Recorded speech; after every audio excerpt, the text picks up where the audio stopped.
The not-for-profit agency responsible for providing social housing in Toronto is in big trouble after it was revealed that some of its staff members have rung up some big expense bills.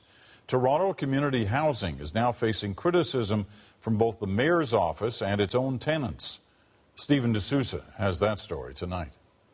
It is the country's biggest landlord, housing more than 160,000 of Toronto's most vulnerable, many living in substandard conditions. Bedbugs, roaches, rats, all of the above. And while residents face those problems, a new report from the city's Auditor General says Toronto community housing employees were spending freely on themselves, including more than $93,000 on 2 Christmas parties, $1,900 for a spa day including manicures and pedicures, and $1,000 for chocolates from a luxury retailer.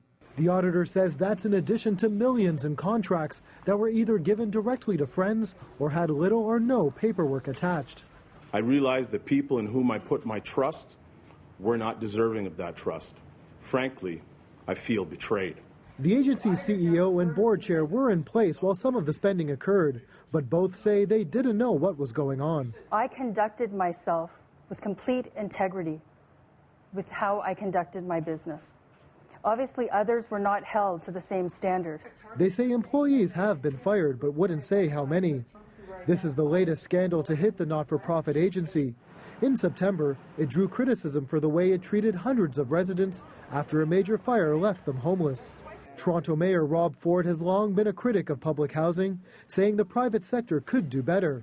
Today, he called for a complete changeover of the agency's board of directors. This money could have gone, like I said, to fixing windows, getting people new fridges, stoves, new carpets in their stairwells, stuff that people have been asking me for years and years. For many residents, they say based on their treatment in the past, this comes as no surprise. It's our community. We live in it, so it's difficult when people don't have that respect.